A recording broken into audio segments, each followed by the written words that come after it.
लो सज्जनों ते मित्रों, फैसलाबाद दे विच एसी दी गैस नाल ब्लास्ट अज तीसरा वाकया पेश आ चुकिया है। और गैस दे नाल जिहड़ा धमाका जोरदार हुंदा है, धमाके नाल अज तक 14 अफराद जिहड़े कि अपनी जिंदगी दी बाजी हार गए ने। वाकया कुछ इस तरह पेश आया है कि मलखा वाला 225 मलखा वाला उत्थे एक फोटो स्टूडियो की दुकान सी, ਉਹਦੇ ਵਿੱਚ एसी चल रहा ਸੀਗਾ और एसी चलन की वजह तो शॉर्ट सर्किट होया। शॉर्ट सर्किट नाल एक जोरदार धमाका हुंदा है, जिसकी वजह तो पूरी दुकान जिहड़ी कि पूरी दुकान जल के राख हो जाती है। लेकिन इत्थे गल है किसी की कोई जानी नुकसान नहीं होया।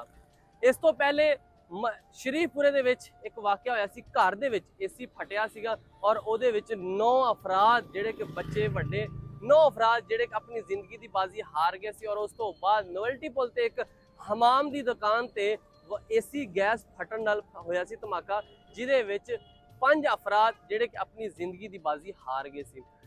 ये किहड़ी गैस है, किहड़ा एसी है, खुद तुहानूं नज़र आ ही रहा किहड़ी गैस है और क्यों इस तरह हो रहा है। मेरा मैसेज वो हर उस बंदे वास्ते जिहड़ा एसी इस्तेमाल करता है, अपने घर दे विच एसी चला रहा, अपने ऑफिस दे विच एसी चला रहा है।